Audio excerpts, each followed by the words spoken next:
Hi, everyone. This is Sean with the 716 Sports Entertainment Podcast, joined by Mr. T. Reese, bringing you the Monday Night Raw review and thoughts on what happened on Monday night, emanating from Quebec City on the 11th of August. Um, Biggest news, I think, going into the show was Naomi not being medically cleared, so them canceling the match with Io Sky. Obviously, we're going to have a packed show anyway with everything going on with the Seth Rollins group, but that was what they led with was the news about Naomi. So hopefully whatever's going on with her isn't something that is major. But getting into this, what did you think of the show before we review things? Did you think it was a pretty decent show? Yeah, it was okay. I mean, I don't think anything happened in it that was too surprising. Um, yeah, it was a good Raw. I mean, they've been, we've said it numerous times on here that they've been you know, kind of not even really putting too many things on the forefront other than Roman Reigns in that storyline. Everybody else has just kind of been sitting there, staying pat, and just kind of writing up storylines for them as they go, almost like they were trying to write a script for the season of Lost. Yeah, I think going into it, it was my hope was that with how good the Raw after SummerSlam was, that they'd be able to continue that. I know Mm-hmm. that I personally was a little bit worried because SmackDown, you weren't on for our SmackDown review, but SmackDown definitely felt pretty lackluster last Friday. Yep. So I was kind of, I know going into it, I was hoping that we didn't get more of that. And I think we got a pretty good show.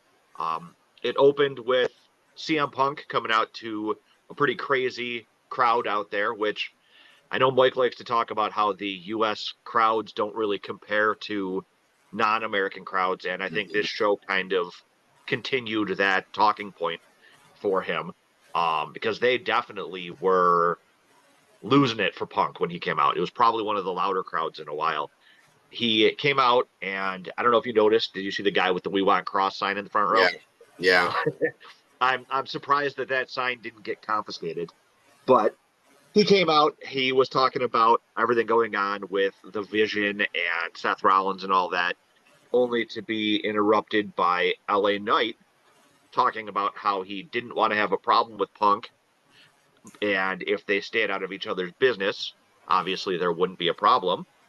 And obviously, at that point, Paul Heyman and the Bronze came out, Mm-hmm. and I you got to have obviously the two of them who don't ever talk when Heyman is there. But I will say Heyman's making fun of the crowd was pretty entertaining this week, and I love the fact that Bronson is still wearing the Shula Fala around his neck. Fala. I think the Tribal Thief nickname is pretty funny, and I hope they keep that going. But this set up for our main event for the night, which was going to be a tag team match of CM Punk and Mm-hmm. LA Knight against the Vision. So, as an opening segment, your thoughts? I do like that mix. I did like seeing CM Punk and LA Knight in the ring together. That was pretty fun. I was waiting for some fireworks to go off with them too. But Oh yeah, I'll be honest with you. I'm interested in a CM Punk versus LA Knight type fight. I mean, it seems like they're teaming them up right now, but you know how the storyline goes. It wouldn't be surprising if one of them hit the other one by mistake. Someday, yep. or something's gonna happen to make them have to fight each other. Um, Other than that, I thought it opened up all right. I mean, I like Seth Rollins. I mean, the thing is with Seth is he's good at doing promos for offshoot shows. He's just not good at promos to sell on ongoing home shows. You know, now that you mention it, that's actually a really good point that I never thought about, and I wonder if that's why they put Heyman with him, because then you can have Seth when he does. Because I believe he did I have it in my notes here, a backstage segment later on, Mm-hmm. and you have Seth do his promos during the regular shows, and then Heyman really sells the final one for us. Yep, yep, and that's pretty much how. I mean, it's pretty much how it's been going since Seth's been up with. I mean, he tried to do the promo before Summer or not SummerSlam. What was it after WrestleMania when he did his own promo after? We kind of was like, ugh, Yeah. It sounds like a usual Seth promo, but he's very good from week to week. It's just like I said, the going home shows, you got to let Heyman take over. I think it's a good idea. I mean, that's why my point with WWE is that they're so focused on those guys that everybody else is kind of falling at the wayside, because every show has started out with Paul Heyman so far before they even bring Yeah. out Seth and everything. So, which is cool, because honestly, there's the greatest microphone worker of all time is Paul Heyman. No one, I don't care who it is no one's ever has can touch this guy. This guy can sell a match to, I don't know, air if he wanted to, and they would probably buy it. I have to agree. I think Heyman is probably the greatest promo and mic worker in the history of WWE. Even Mm-hmm. versus some of like the Jim Cornettes and them, they, as great as they were, they don't compare to the way Heyman makes you hate him. Like, and everything that he aligns with. And in regards to what you said about every show opening with like Heyman, I will say I think it was a nice switch up to have Punk be the one to come out first, Mm-hmm. and by starting off with the faces sort of getting into it, and you could sort of tell that the tension was almost palpable in the ring there when Mm-hmm. when Punk accepted the tag team match for Night, and it was like, no, you don't accept for me, and I'll accept for you. And so I think that obviously this led to an announcement later on that of our main event for Clash in Paris. And I think that being able, which is going to be a fatal four way, obviously Seth will be defending against Jay, Punk, and LA Knight. I think it's the perfect storm of having these faces turn on each other without turning any of them heel. Yeah. And I think that will make for a fantastic match. And obviously, I'm pretty sure that four ways are no rules, so the Bronze no doubt are going to get involved, and I'm sure we will be able to easily guess what happens. But like I said, the opening promo led to our main event being announced. From the opening promo, we went to a backstage segment of the Judgment Day Clubhouse, and Dom Mysterio, the king of the luchadors, bringing El Grande Americano into the clubhouse, where the rest of the team and Finn questioned what exactly he was doing. Where Dom claims that he is using El Grande to help him win the AAA Mega Super Championship, whatever the hell it's called. And is this, with the way Finn reacted and talking about how it would make the clubhouse look better to bring gold, do you think this is still the long game here of Finn trying to I was reading something interesting about this is Finn trying to let Dom keep making mistakes, and as a way for him to like claim leadership of the Judgment Day. Mm-hmm. That I makes would sense to agree. you? Yeah, I would agree with that. I mean, it makes perfectly sense if that's exactly the direction they're going to go in, but you just never know with WWE right now what direction they're going to go in. I mean, they've been like riding this out for like a year now, right? With the whole Yeah. and Finn and all that stuff. So at some point, I mean, I'm guessing maybe they're waiting for Morgan to come back, but I don't know. I mean, I don't know how much That's all. you can ride out this storyline right now, because we're it's almost being treated like who's the Australian dude? Grayson Waller. Yeah, kind of the Grayson Waller storyline, where he just kind of you're just waiting for it to happen. I just don't want this. I don't want this to happen off camera like they did that storyline. So they need Yeah, to with pick them up. Give us a storyline to head in that direction. I'm gonna guess they're waiting for her to come back and see and maybe see where they go from there.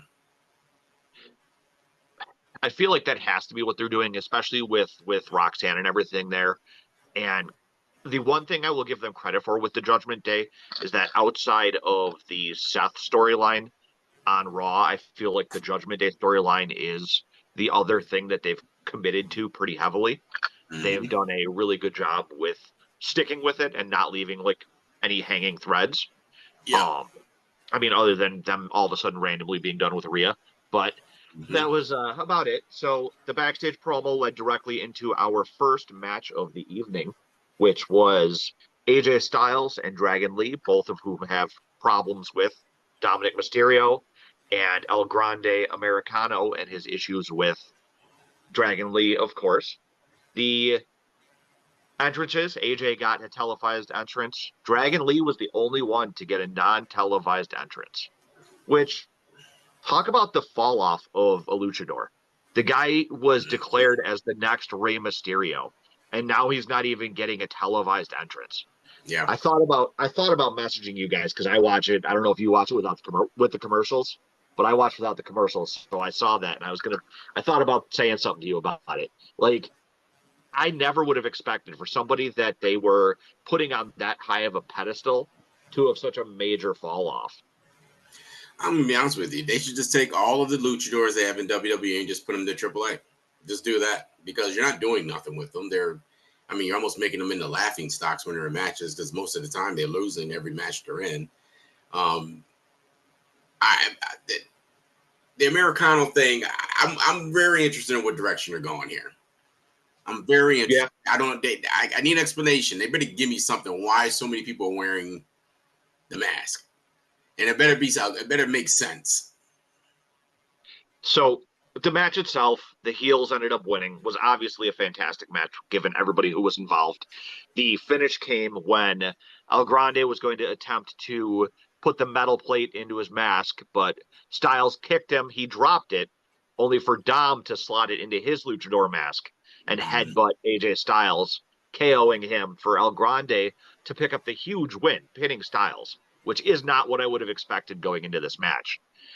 I think there was an incredible missed opportunity with this match by not having the other El Grande show up. Mm-hmm. Like last week, Waiting you for it. debuted I was a waiting third for one. it. Yeah. Right. Like how last week you randomly debut a third El Grande, and all of a sudden you don't even see the other ones. Or, I'm sorry, a fourth El Grande at this point. And at this point, like, what was the point of that? You know what I mean? Mm-hmm. Yeah. Where do you think this is going? I don't know where it's going. That's my point. Is I don't know, and I'm hoping it makes some sort of sense. Or again, is WWE going to go lazy again with it and just pretend it didn't happen? Hopefully not. I mean, they've committed a decent amount of time, and I'm not going to lie. I enjoy Ludwig Kaiser as El Grande. I think Mm-hmm. the work that he's been doing is, especially since it's a different style than allegedly Chad Gable as El Grande.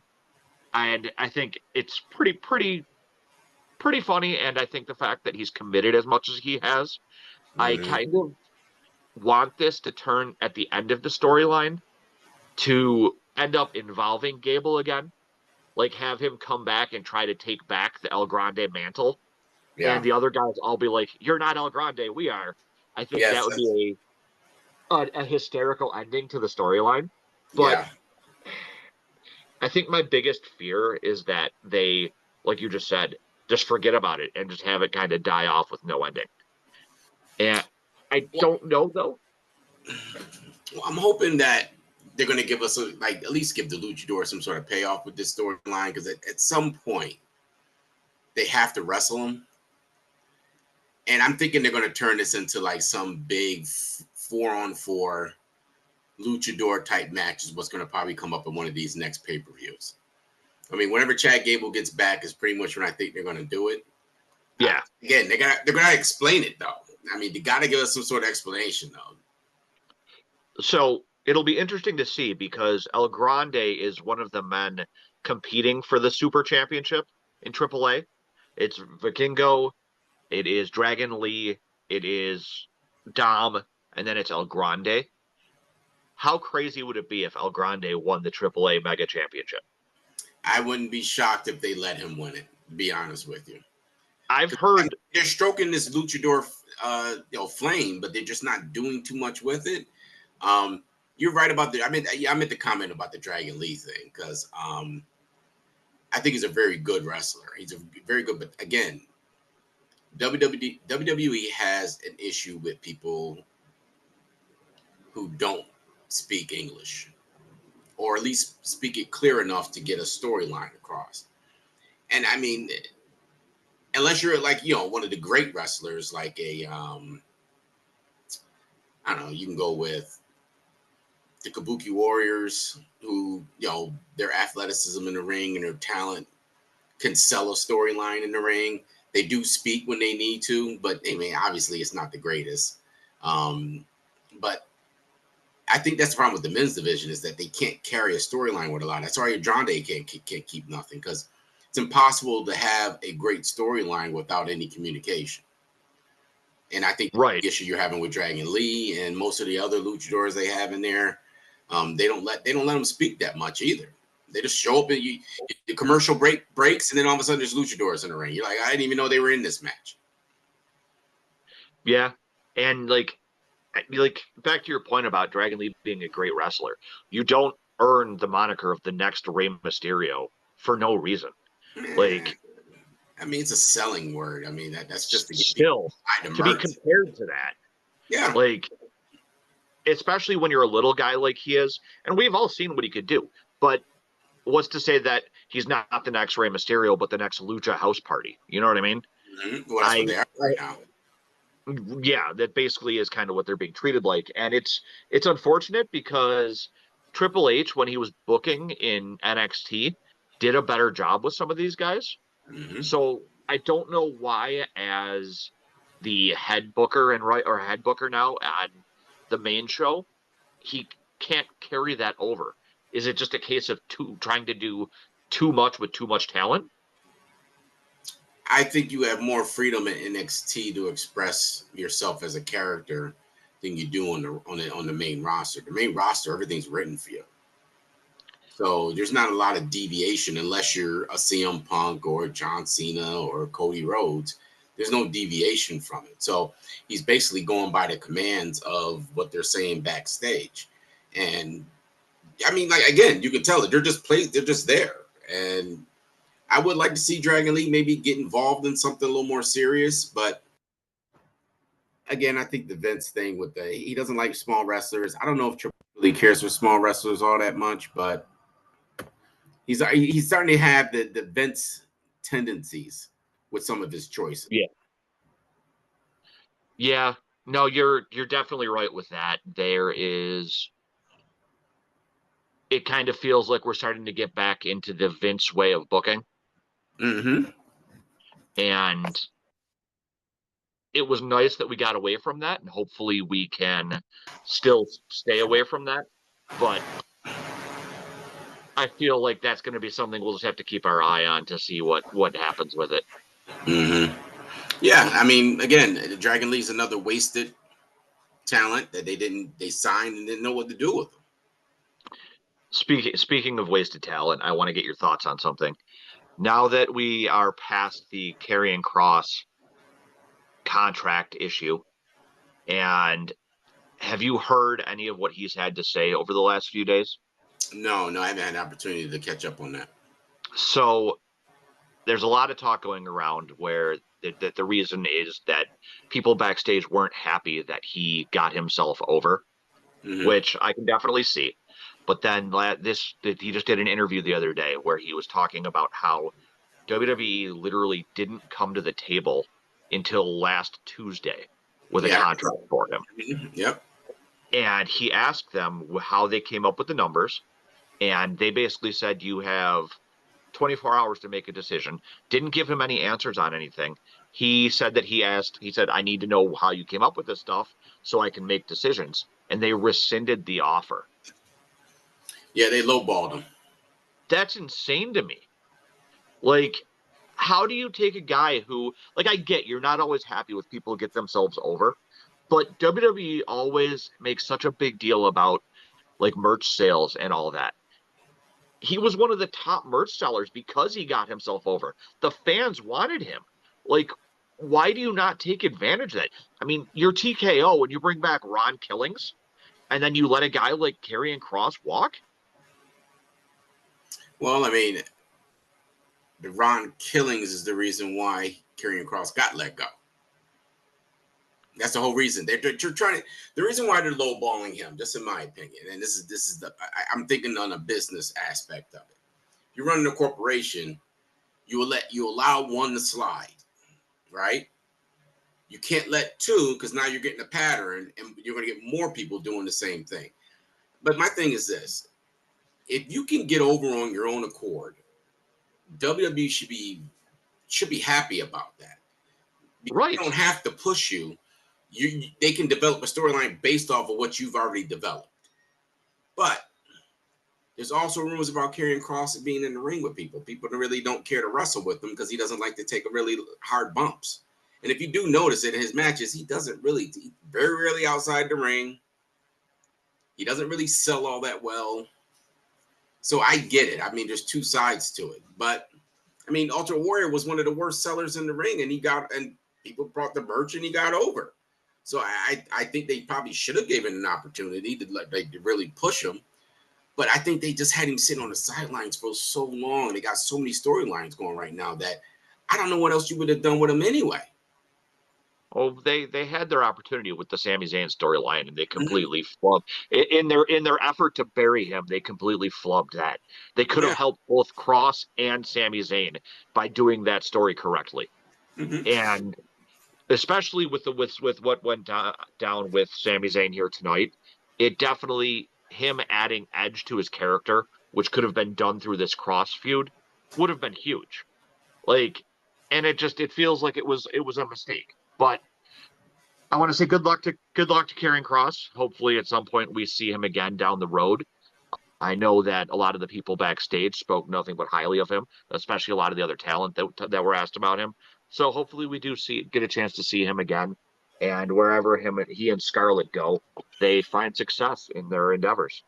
Yeah, I'm just hoping that's. It is weird that you get the rumors backstage about how people don't really like to work with him. They do like him as a person. They just don't like to work with him, just because Yeah, he's so stiff in the ring. Which I guess I get, but I mean, Brock Lesnar is stiff as hell in the ring, but it's Brock yeah, Lesnar. He can get over just because of his name. I do think the talent needs to shut up, stop complaining. If you haven't been able to figure out how to sell yourself, which is what wrestling used to be, was yep, selling yourself. Nobody was writing scripts for you back in the 70s and 80s. You know, you had to do it yourself. Right off here's the idea. You got to run with it on a microphone right in front of the camera. And like take LA Knight for example. He's good talking on the mic, but he flubs a lot on his mic too. Messes yeah. up words, forgets lines, the whole 9 yards. So I don't know what the difference is because TKO has this. I don't know who he's friends with, maybe in TKO, but for some reason they want to push him. I'm not saying they shouldn't, but I'm just saying that's how the different dynamics work. Because LA Knight is very similar to the Karrion Kross situation, but the thing with LA Knight is TKO wants him. LA Knight has the right people behind him. I've heard I don't know how true it is, but I've heard talk that Triple H is a pretty big LA Knight supporter, and obviously that's you have the right people behind you, Mm-hmm. and yeah, the I made the speaking of like the 80s, the 70s and 80s and 90s, I made the comment to Mike the other day that Karrion Kross would have been a perfect foil for like a Hulk Hogan. Like he would have fit in like the late 80s, early 90s as a Oh yeah, wrestler, I think. yeah, yeah. And it's LA Knight still uses 90s and early 2000s cadence when he's in the ring. yep, Because he sounds like Steve Austin kind of when he talks. If I don't know if you kind of pick up on that, but he almost yeah, sounds like Steve Austin. So I pretty much know that's where he's probably getting most of his cadence from. Take it. I mean, shit. I mean, for Steve Austin. I mean, another one of the great microphone guys. So I mean, why not take some things from him? But I don't know what the thing is with TKO with him and Karrion. What's the difference between the two? yep. Like I said, it must just be who you have backing you. But Yeah. I took us on enough of a tangent there, getting your thoughts on it. So let's get back to Monday. So after match number one, we did have another backstage segment. This Monday night, I will say, definitely felt like a backstage heavy show. It felt Mm-hmm. like there were a lot of backstage segments. But the one backstage now was Sami Zayn talking to Adam Pearce about how he should get a title shot in Paris and running into Sheamus, who of course wants another shot at Rusev because this is going to turn into like a 17 match series. And Sammy asked Sheamus to stay out of his business for his match with Rusev tonight. Sheamus agreed, which surprised me because that whole storyline doesn't seem like there's a whole lot of staying out of people's business in it. And so we had another backstage segment where Adam Pearce told EO Sky about Naomi not being medically cleared, and Roxanne and Raquel came up to talk about how they wanted to be in the title picture, only to piss off EO, and EO demanded a match, and Adam Pearce granted her a match later on at night against Roxanne. And I like the fact that, yeah, we're getting a lot of backstage segments, but at least they're being used to set up matches and they're not just random, like, pointless backstage segments. Mm-hmm. Like the Sammy one, I don't know, was really necessary because we already knew that match was happening. Yeah. But at least the EO and Roxanne and Raquel one leads to a match later on at night. Well, I'm glad they pivoted fairly quickly. They had no choice but to throw that in there. And I'm gonna be honest with you, it was a great call to have them two wrestle. Yeah. I'm gonna be honest with you, it was a great match. It was a Oh great. yeah. I mean, the women have been killing it. I mean, their matches, they've been killing it.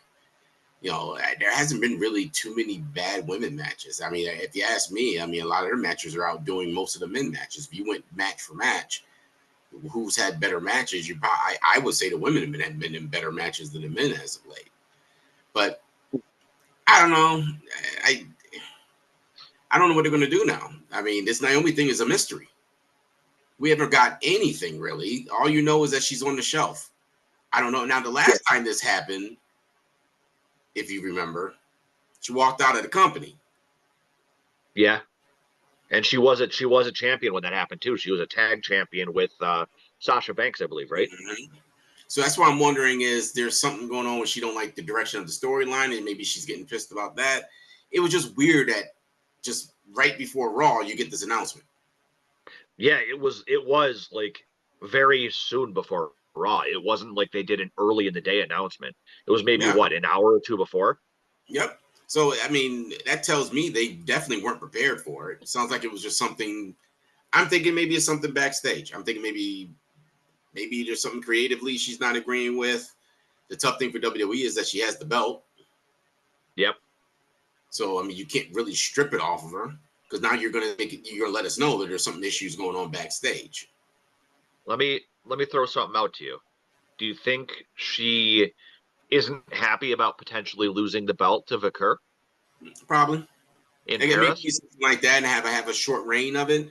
Um, I wouldn't agree with it. I wouldn't put Vicker and just. Then this is the issue with Triple H now because he likes to take his NXT people and push them to the top instead of work them to the top. Yeah, but Stephanie Vicker wasn't really a Triple H NXT person. That she's a Shawn Michaels NXT person. They're the two the same people, dude. Yeah, Triple true. They are H, best friends. Shawn Michaels will not do anything without Triple H, and they're two the same people.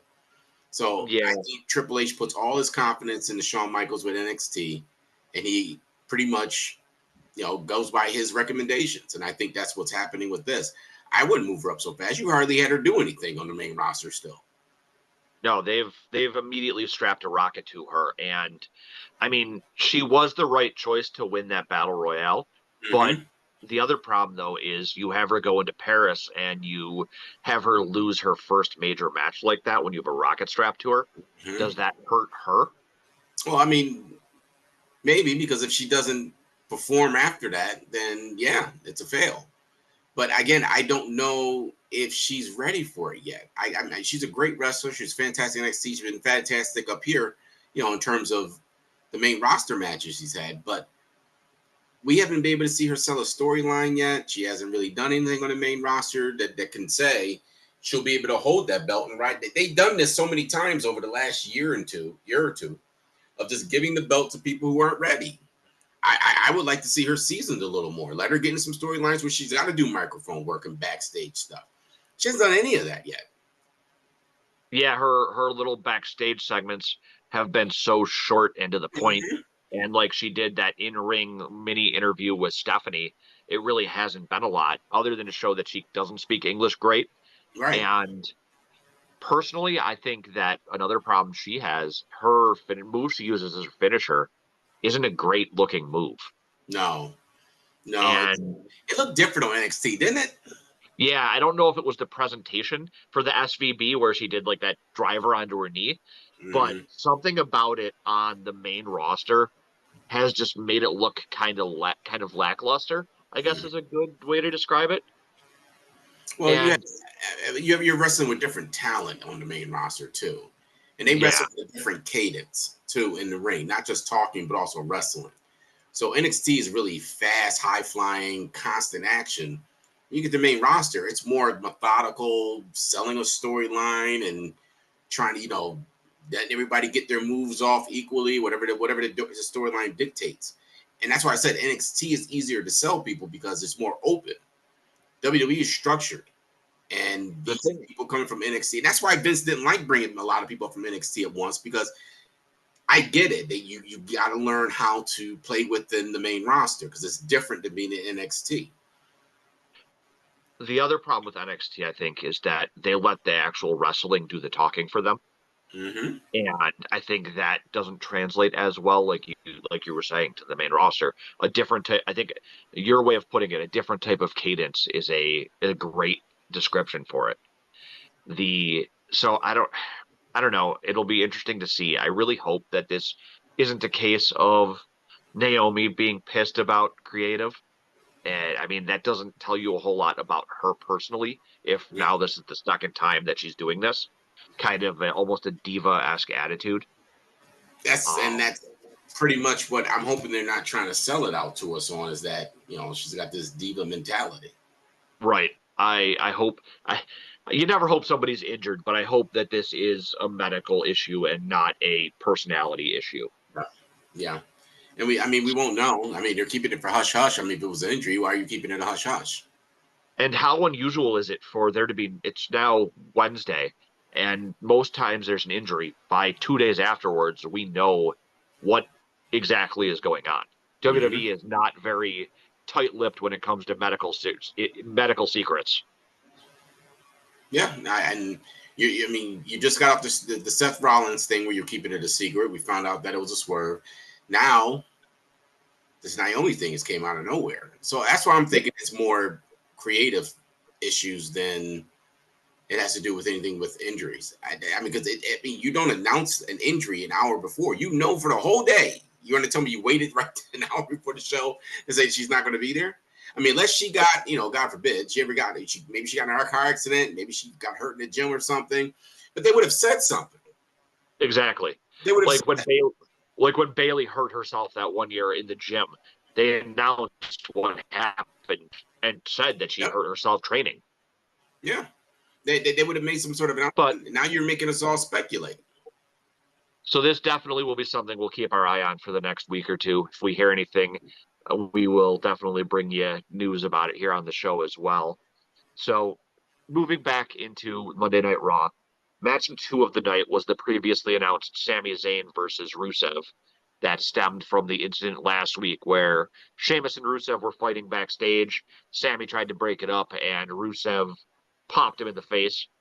And I didn't realize that. I believe they mentioned it during the match that Sammy and Rusev had never had a one-on-one match. No. Like even when Rusev was back with the company, that I'm not gonna lie, that kind of surprised me. I don't think there's ever been any reason to have them cross paths, to be honest with you. They've No, never but been involved in anything close to each other, any type of storylines. no, but even just as a filler match, I'm surprised that wasn't something we ever got. Yeah, but they were selling Rusev as this, when he first got WWE, remember they were selling him as if he was like the next Brock Lesnar. Yeah, He's gonna just destroy everybody in the ring. Um, so you wouldn't have put him in a match with him during that time because Sammy and Kevin had just came up not too. Rusev was already up there, right? And then they came up no, I think Sammy came shortly up first. after Rusev, or is it before Rusev? I think Sammy came up first. Well, either way, I mean, they there was no reason for them to cross path because they're still trying to sell Rusev as a group, and Yeah. I mean they even did it in that match. Oh So yeah, this. I don't think they've ever had a need to cross paths, but I was shocked too because I was trying to think back to like did they ever play, did they ever wrestle each other, and Yep. does nothing came. Even what you saw, I don't think even Sami Zayn's even wrestled Aleister Black either, has he?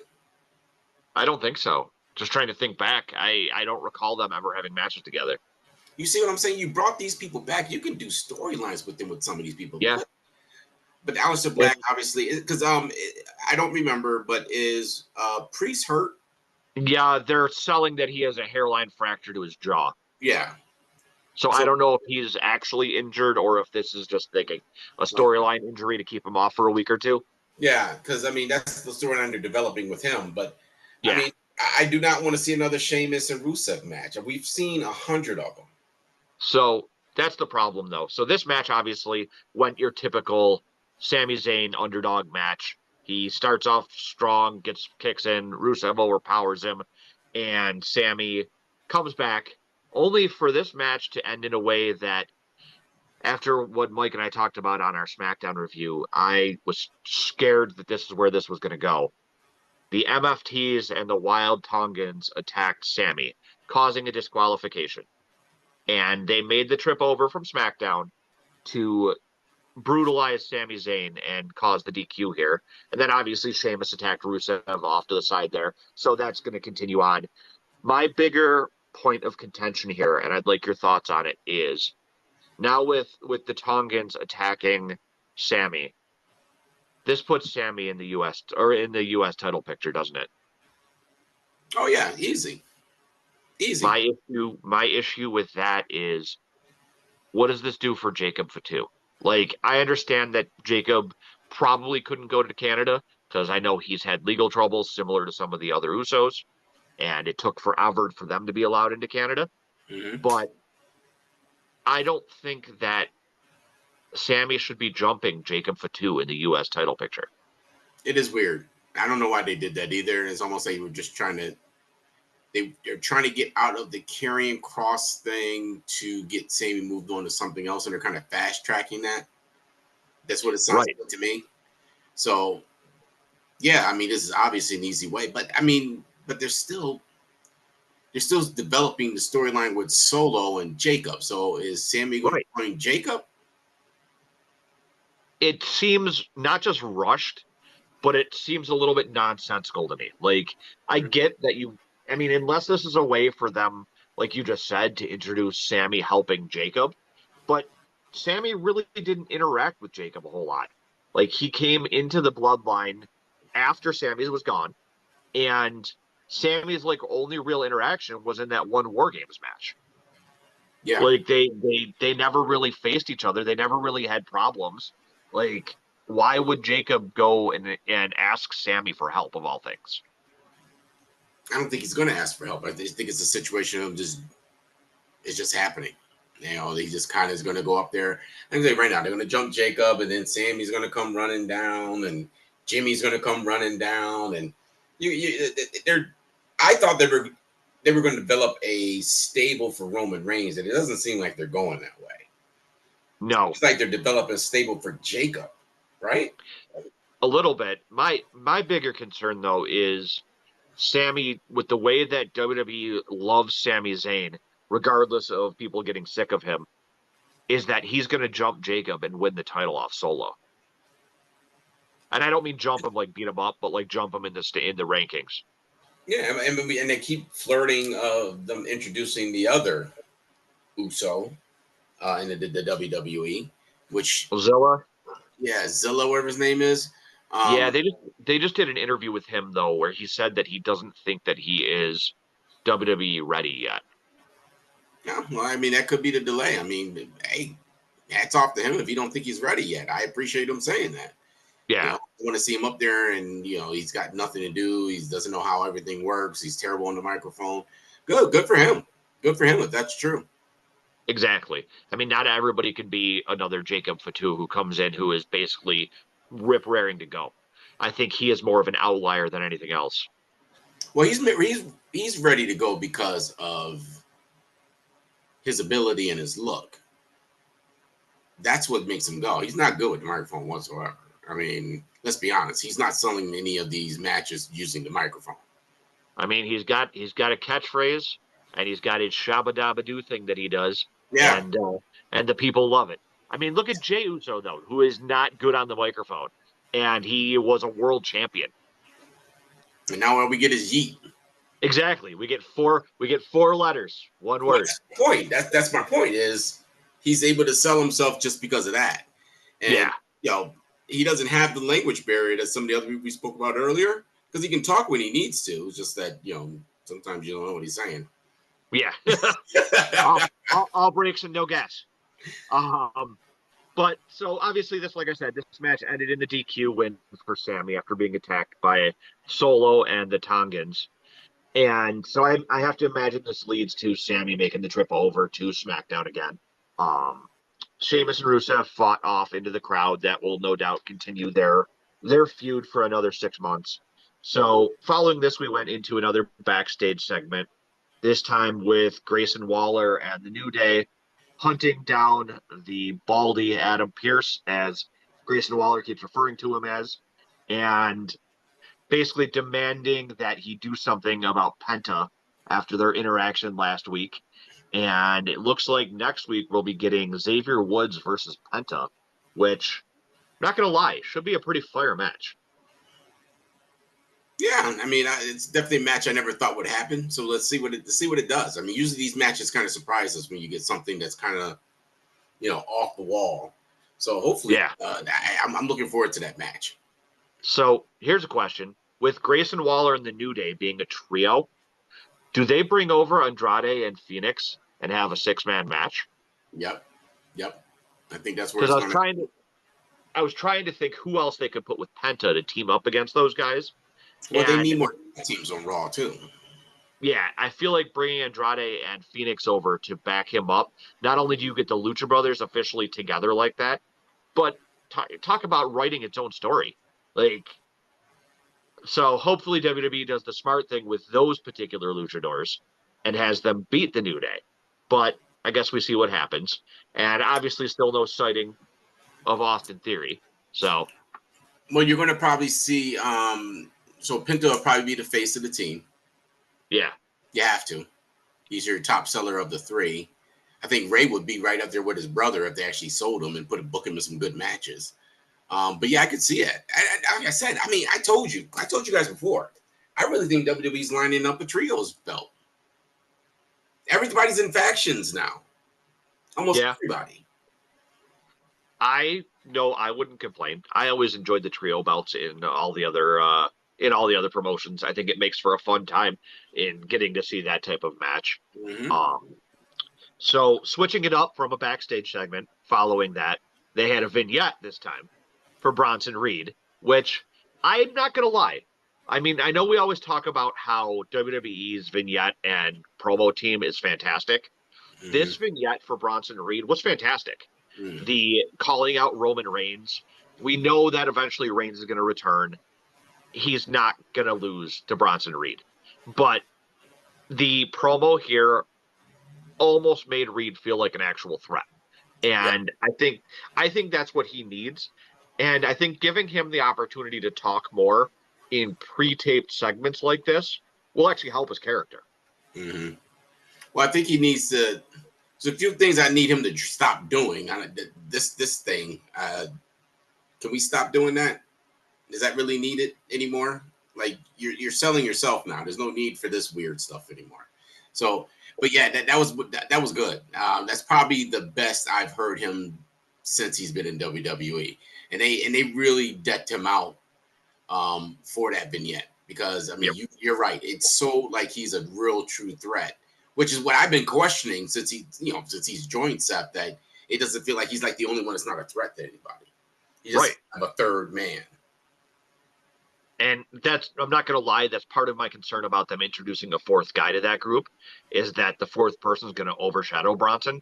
When you have a guy who's supposed to be, like, I know you have Braun, who is a legit monster anyway, but when you have a guy like Bronson who is being sold as a monster, show us. Yeah. Like, give us more of these times where he gives somebody 6 tsunamis. Like, they were starting to do a real good job of it when Braun was still around, and they had that series where they were like putting each other through cars. Yeah. That's what they need Bronson Reed to do. That kind of thing. Yeah, I think you got to turn him into a wrecking ball. You got to put him almost up there with Braun Breaker. So he doesn't have to look better than Braun, but he has to look comparable to Braun. Exactly. And they're Have Braun telling them spear at someone. all. Yeah, I think they do Yeah. need to clean that up a little bit. But I was fine with it. I'm waiting. I can't wait to see what the Shua Fowler is going to do next. Yep, when he takes the next pair of shoes, because you Yes, know it's coming. you're a And tribal thief. You're a tribal yep, thief. the fact I feel like Heyman probably came up with that on the fly too, which I think is hysterical. But Bro, so we had our vignette. We got into match 3 from this, which was Io versus Roxanne. Prior to the match, the Kabuki Warriors ran into Io backstage, offered to come out and help her. At least that's what I got from that exchange. It was a little bit difficult to understand, but that's what it seemed like they were offering. So Io declined, and of course that came into play in the finale of the match. Match itself, amazing. Roxanne Perez and Io Sky, I would expect nothing less out of a match between the two of them. And Raquel tried to get involved. The Kabuki Warriors ran down, grabbed Roxanne to set up Io hitting her. Io missed and ended up hitting the Kabuki Warriors, and Roxanne took advantage, which I am, you know what? With the way they're pushing Roxanne, I think her getting the win over Io was the right call. I agree. I agree because now you don't really hurt Io. You also give more of a little bit of a push to Roxanne, giving her some more credibility on the roster. Um, I mean, again, they're doing the WWE thing. We're going to put all the Japanese wrestlers together, turn them all into one group, and it's just like, come on, it was so lazy. I But mean, let's see what happens. I mean, is she going to have a little feud with the Kabuki Warriors now? that's almost what it feels like, where we're gonna get, and there's talk of a creative change for Asuka, and that might mean a heel turn, and I think a heel Asuka against a face Io, that we finally get the match with the two of them, has the potential to tear the house down, especially if you put Kyrie in the middle, because there was a backstage segment after later on this night in the night where Io went back yelling at the Kabuki Warriors and Asuka shoved her and stormed away yelling in Japanese, and Kyrie kind of was acting stuck in the middle. So I feel like they can use this to tell a pretty good story of that group getting broken up as friends. But see, that's just it. They were just kind of thrown together. No, they were damage control. No, I mean, but right now they just kind of threw them together again, just like out of Yeah. nowhere. Just threw them together, and I don't know I don't know what direction. Again, we'll see what happens. We'll see what direction this goes. I mean, I'm gonna hold my anything critical I have to say until I understand exactly what the direction they're going in right now. Yeah, they didn't really do a ton of reintroduction of them back together again when Asuka came back.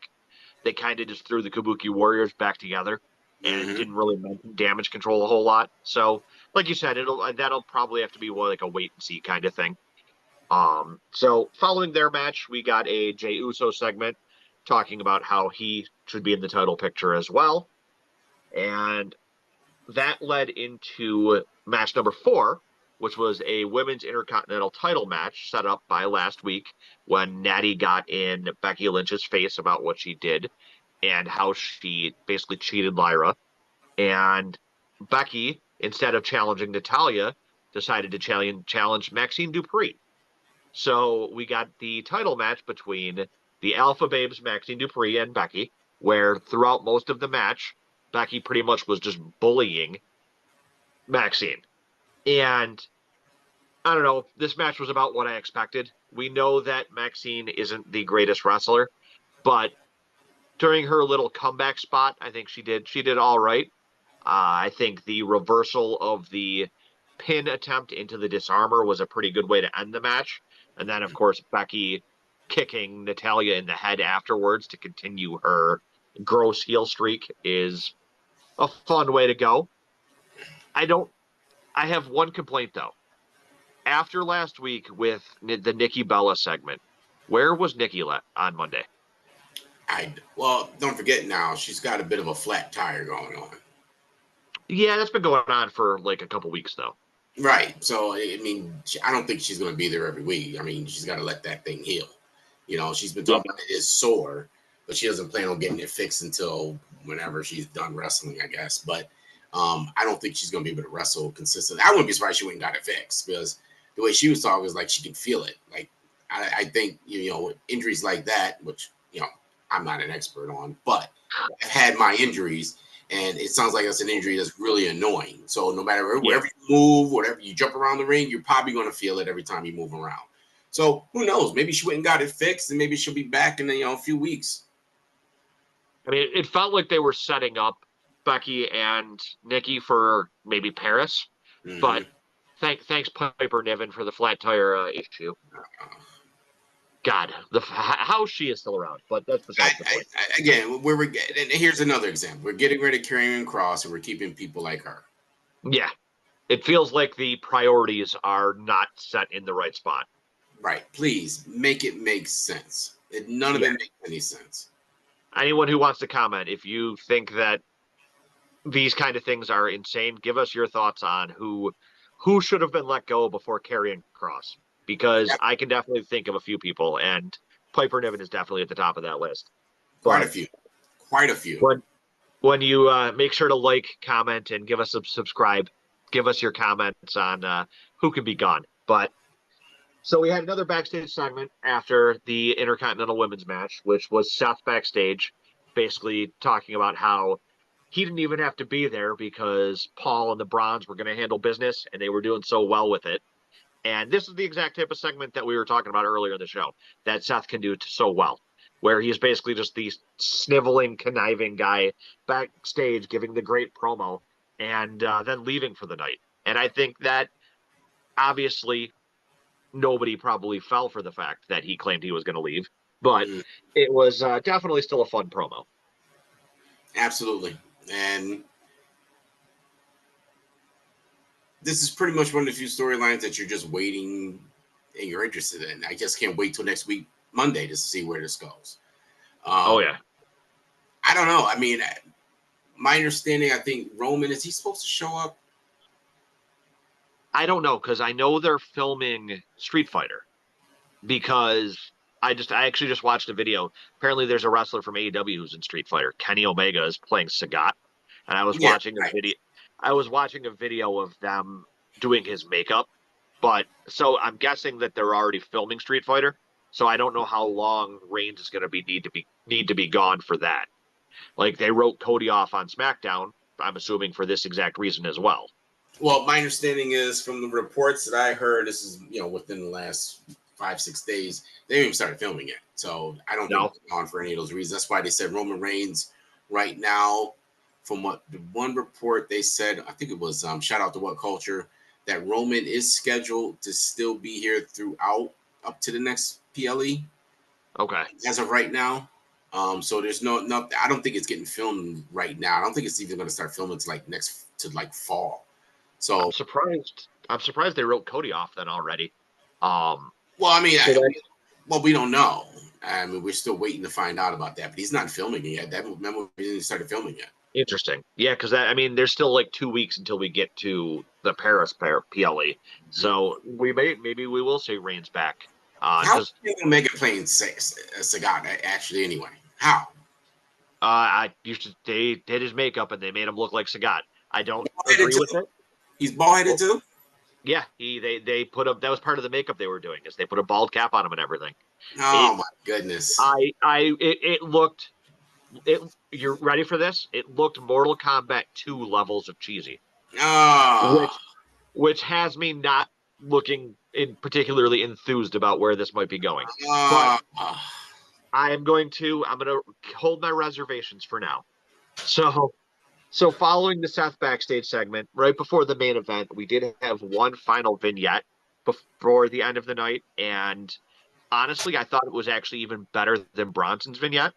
It was Bayley talking about how she has never felt more lost in her life, how there's nobody there for her. And I feel like the character work in this vignette alone was fantastic. And then the Lyra interview they did afterwards was absolutely incredible. Yeah, I was trying to look up this picture of Kenny Omega, and I can't find the one you're talking about. Not just yet. I Um, will find it and send it to you. all right, repeat what you just said. I'm sorry.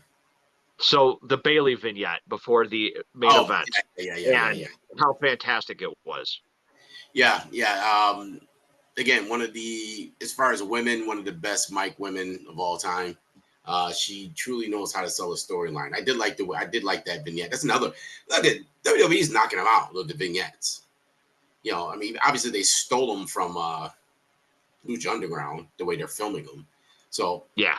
I, I mean, they're doing a great job. I'm wondering what they're going to do with Bailey. I really truly do. I don't want to see her go heel right now. I really don't. I think she's due to start staying face for a bit longer. Um, but yeah, she's right. I mean, they're selling that like this is like truly the first time she's not had anyone in her Yep. corner.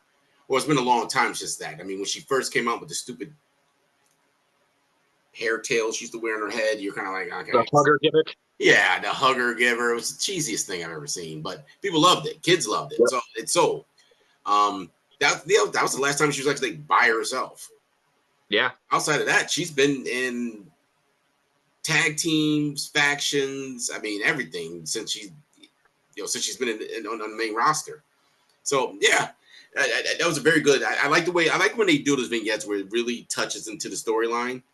It's not just some offshoot rambling on the microphone. It's actually developing something. So that's why I'm wondering if they're angling her to be a bad guy, to go fake, go heel because of her being lonely and not having anybody.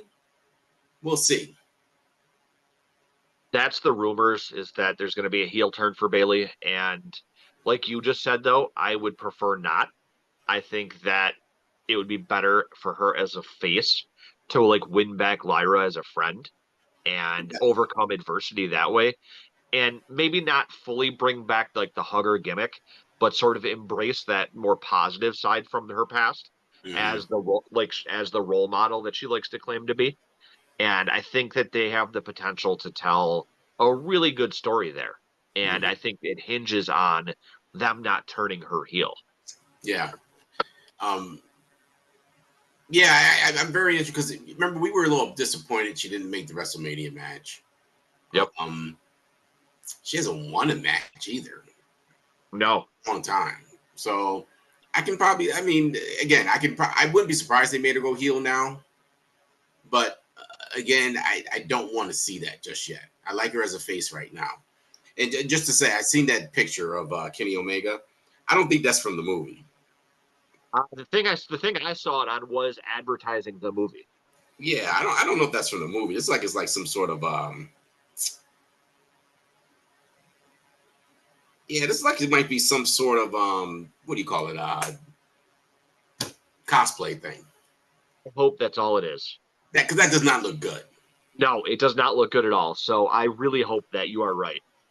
But so getting back to Monday night, we go into our main event of CM Punk and LA Knight attempting to coexist against the Visions, Braun Breaker, and Bronson Reed.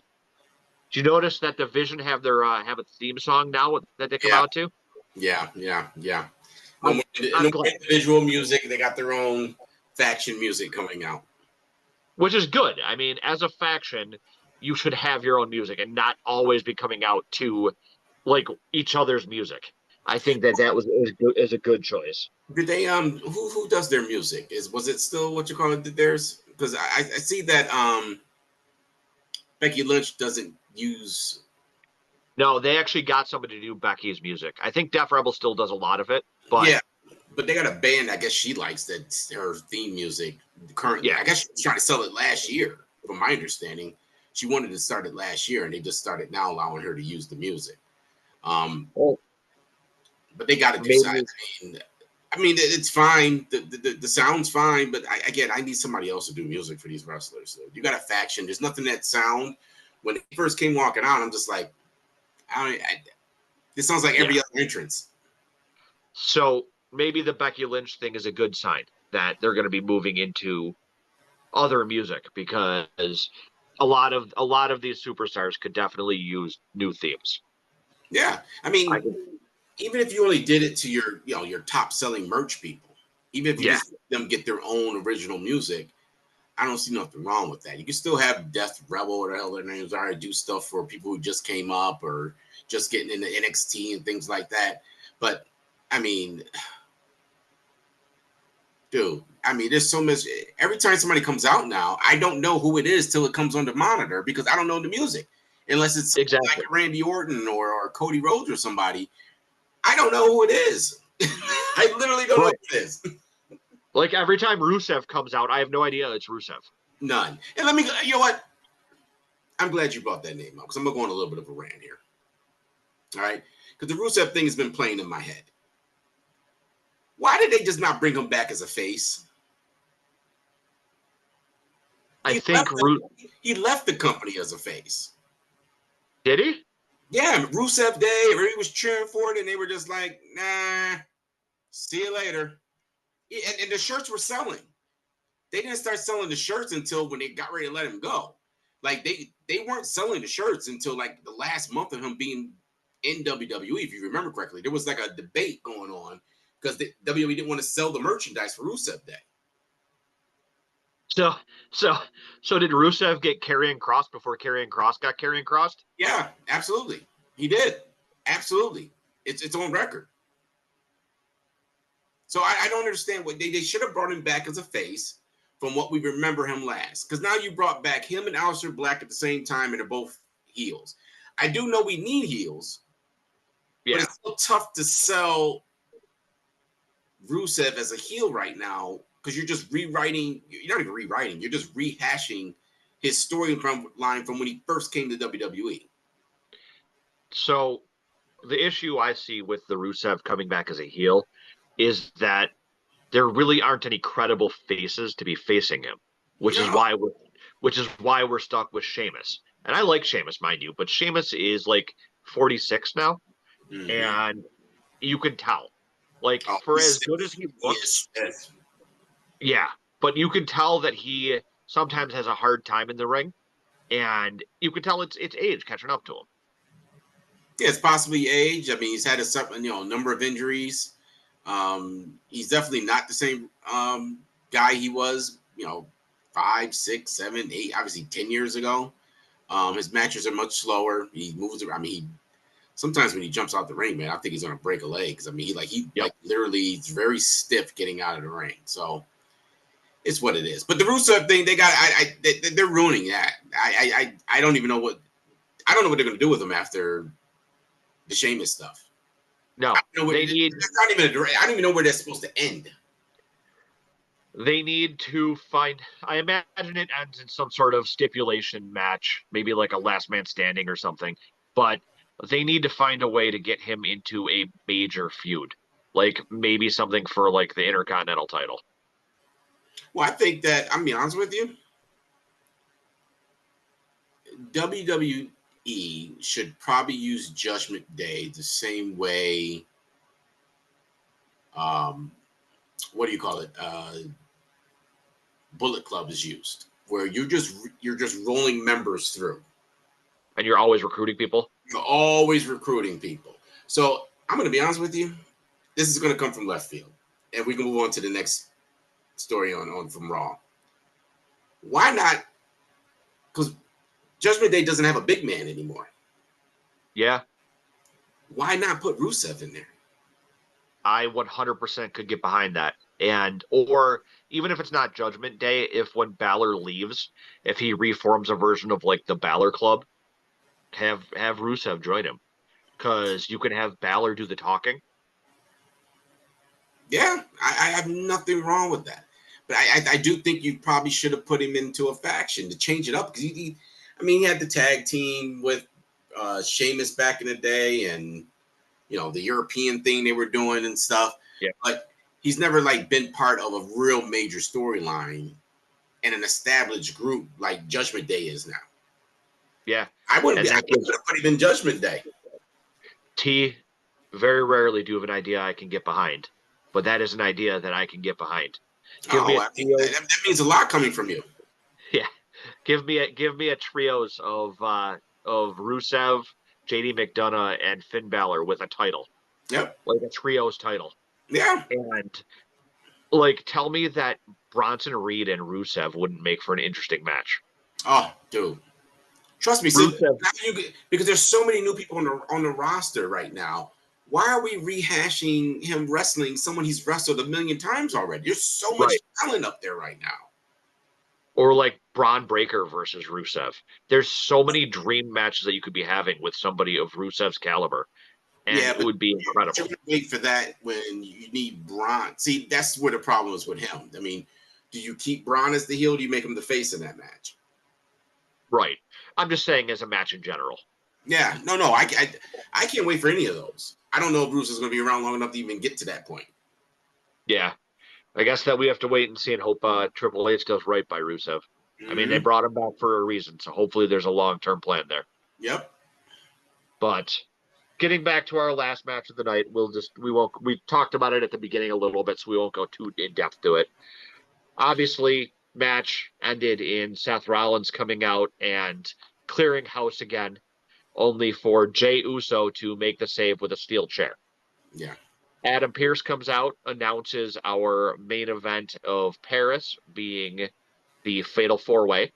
And at that point, we see LA Knight and CM Punk finally break down and get into fisticuffs. Jay tries to break it up, and the Vision takes advantage. Is this going to be the story of the next 6 months? Is just the Vision ending every show standing tall? I certainly hope not. I certainly hope not, because I mean, we just went through a long reign of Roman Reigns doing what he was doing with the Bloodline. To just kind of bring that all back again. I don't know if that's the best idea. You can probably do it as of right now, but I think they do need to. Um, I think they need to put some scars on Seth's crew. I think they need. I do think they need something. Because it seems like to me they're dealing with like multiple different people, not just Roman. So Yeah. I don't know. I don't know. Like I said, I don't know what creative's doing with the storyline yet, but it's entertaining. Oh, yeah. But I just don't know. I've never seen a storyline written like this where there's so many different people and different storylines all connected to one Seth Rollins. I don't know. It could go anyway, and that's why that storyline is so entertaining and interesting to us because there's so much going on and we don't know what's going to happen next. Everything else So, you can pretty much guess, you know, yeah. what's So going to there's, happen in every match, but that particular storyline, we just don't know. And then another thing, not just one more, the John Cena situation. My understanding, the report came today, and I know this is off subject. Brock is not going to be back he's supposed to be not scheduled again for another month. yeah, I'm expecting Brock for the Australia show. I feel Wait, like, cause, a month? yeah, the Australia show. But no, but why'd you even bother doing that then? So what are you going to do with Cena now up for another month? Well, he's facing Logan Paul at Paris. Mm-hmm. And I have to imagine that, honestly, I think Brock shows up in Paris and attacks him. And that's the last you see of Brock again. Cena carries the story by talking. Keep in mind, Cena has 9 or 10 appearances left. So he doesn't even have 10, that many. 10. That was Yeah. 11 Monday night. So Or, that's not or that Friday night. many.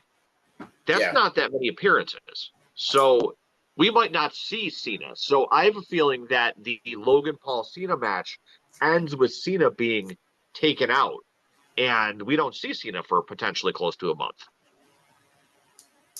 That gives you your excuse to have not have Brock on. They brought Brock back to make it newsworthy. Oh, of course. And and I think that I think it was a good choice. I think rehashing Suplex City for Cena to overcome is a good thing. But I just hope that they do it right by him, and I'm willing to wait and see what happens. But Yeah.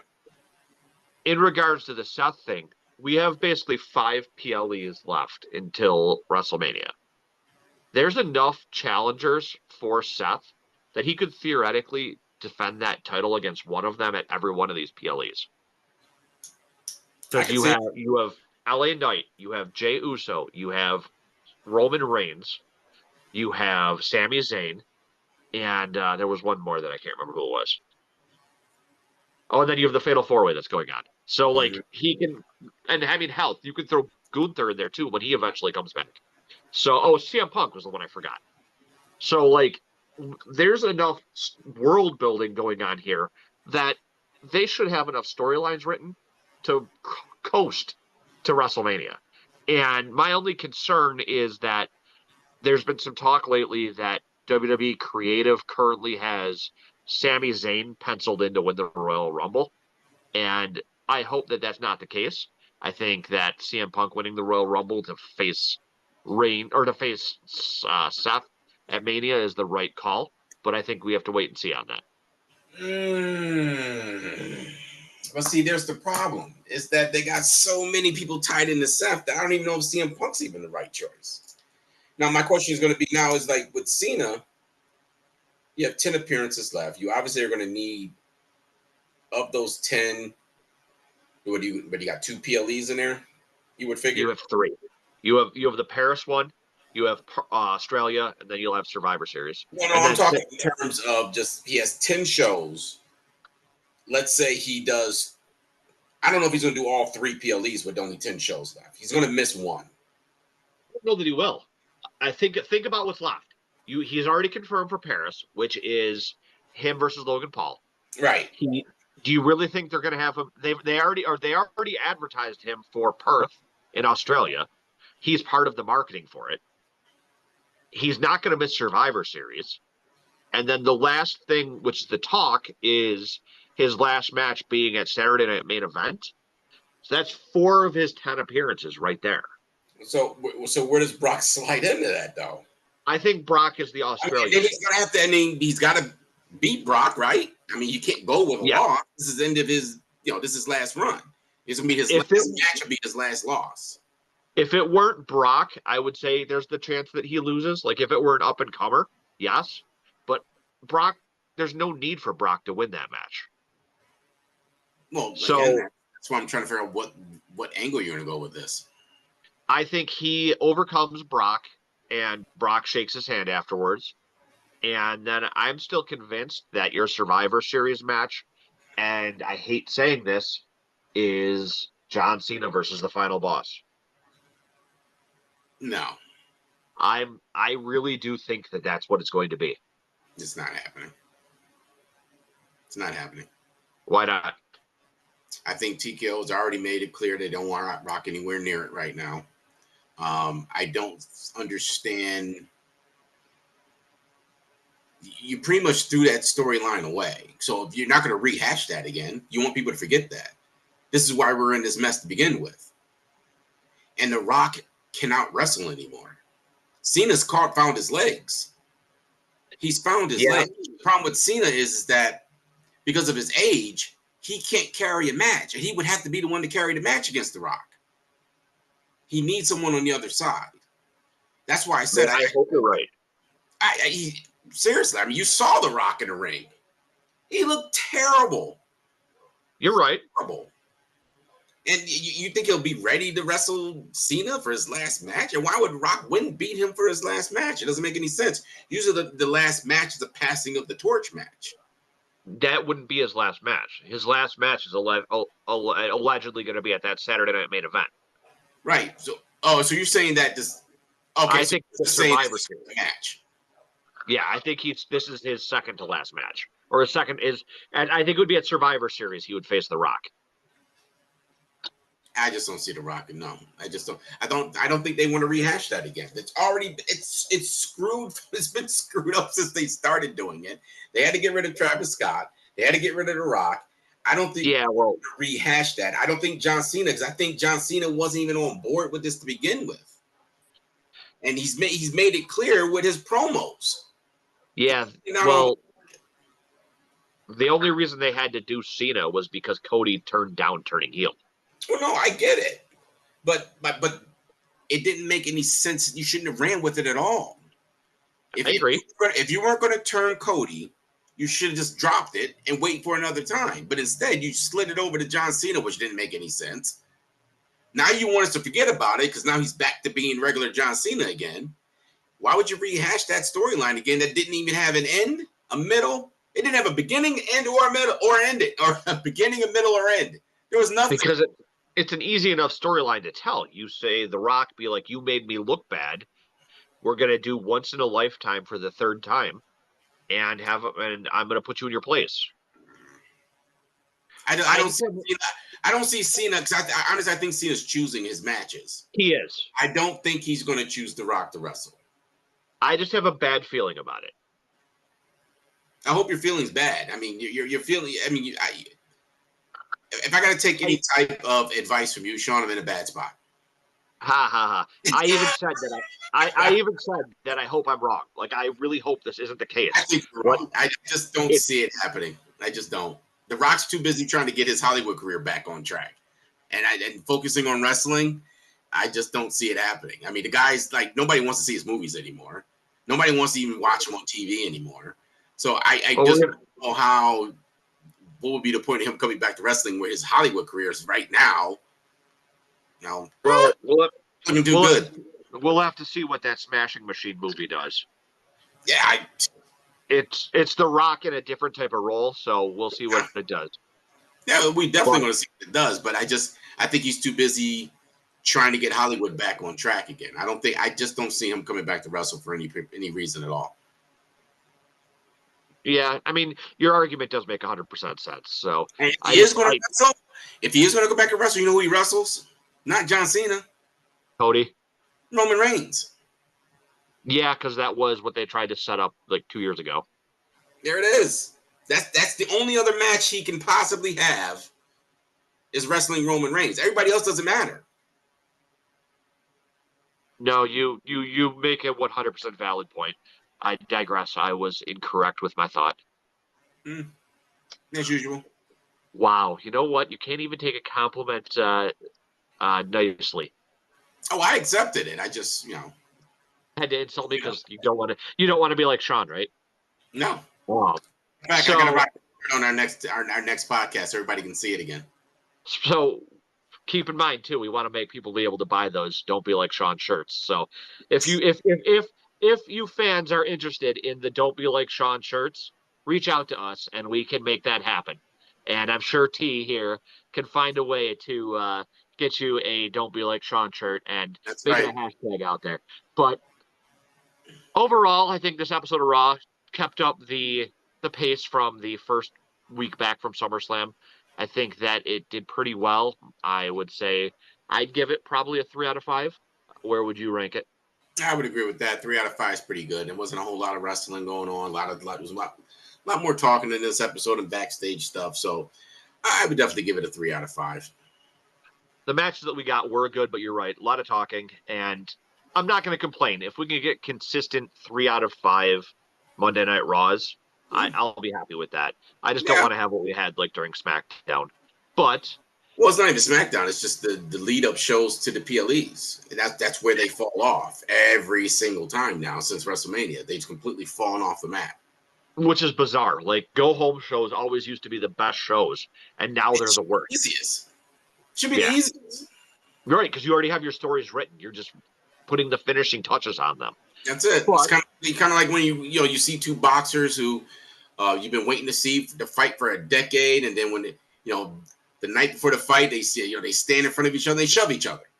You're yep, still in the match. You don't even that's how you lead up into it.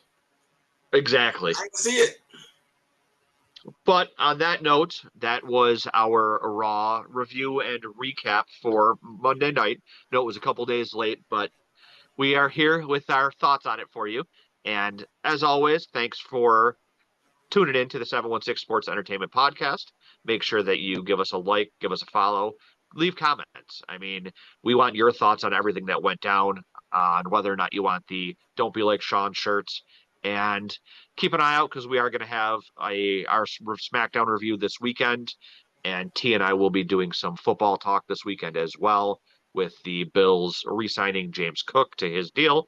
And there's another Bills game this weekend. So looking forward to that. And make sure that you guys all keep your eye out and have a good night, guys.